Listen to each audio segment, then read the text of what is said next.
For Anna, prom wasn't just an important event, it was the moment, one that would define everything.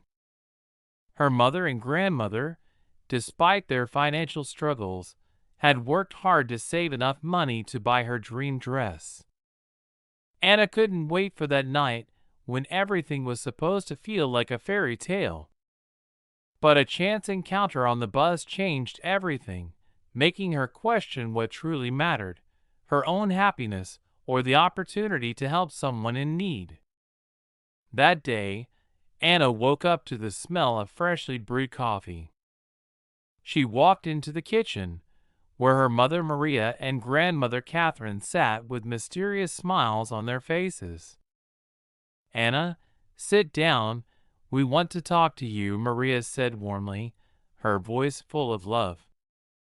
Anna sat at the table, her curiosity growing. Catherine slid an envelope across the table. Anna opened it and froze. Inside were neatly folded bills. "What's this?" she whispered, tears of gratitude filling her eyes. "It's for your prom dress," Maria replied with a smile. "We know how much it means to you." Anna looked from her mother to her grandmother, feeling warmth spread through her heart. "Thank you so much," she whispered, barely holding back tears. "I can't believe you did this for me." "You deserve it, sweetheart," her grandmother replied, gently squeezing Anna's hand. "Now go and choose the dress of your dreams." Filled with joy, Anna quickly got ready and rushed to the bus that would take her to the local store. She clutched the envelope tightly, feeling like the luckiest girl in the world. But she had no idea that this day would change her life. The bus rumbled along the familiar streets, and Anna, sitting by the window, dreamed of picking out a sparkling dress. But suddenly, she noticed a man sitting at the back of the bus. He looked tired and nervous, his clothes worn and his hands trembling. Anna frowned but tried to focus on the excitement of her day, pushing the thought aside. The bus stopped, and two workers got on to check tickets. Anna calmly handed over her ticket, and the worker barely glanced at it as he moved down the aisle. But when they reached the man at the back, everything changed. "Your ticket, please," one of the workers said sternly. The man paled and began to tremble even more. I left my wallet at home," he stammered, panic creeping into his voice.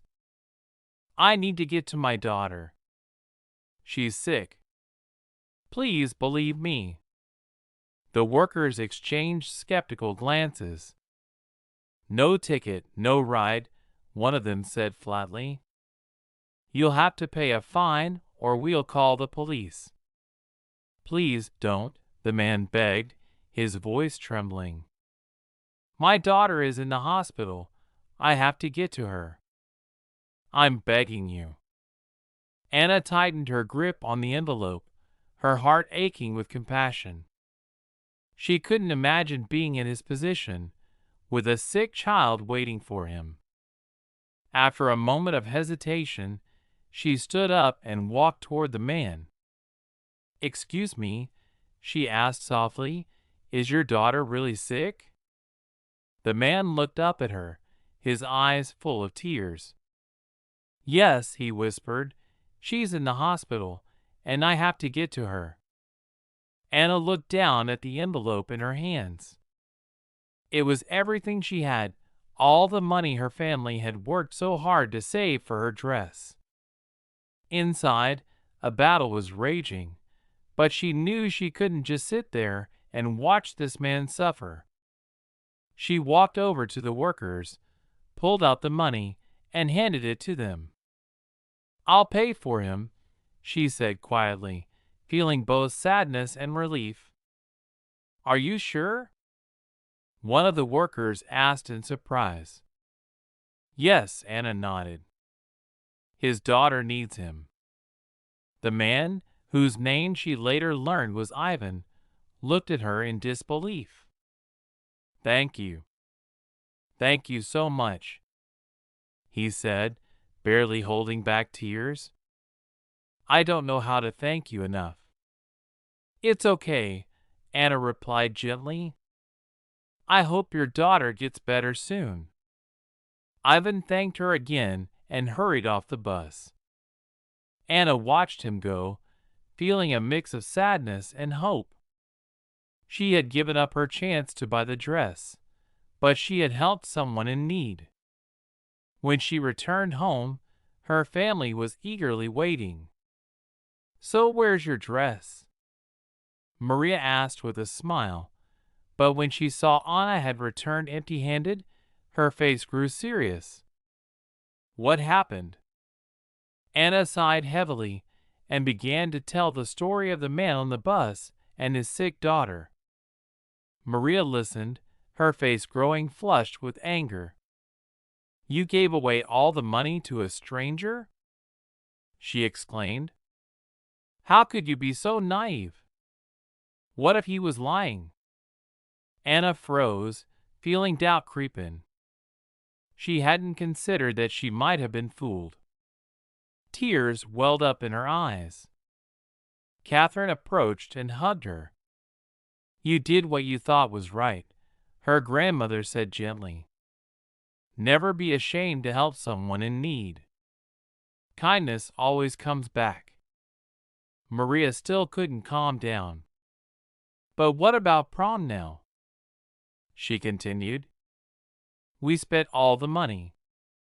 Anna wiped her tears and sighed. She knew she had acted out of kindness, but the weight of the decision still hung heavily on her heart. The night of the prom arrived. Anna stood outside the school in her old, worn dress, feeling out of place among the other girls in their luxurious gowns. Shame crept over her, and she thought about turning back. But suddenly, Ivan, the man from the bus, appeared beside her with his little daughter, Victoria. In the girl's hands was a small box.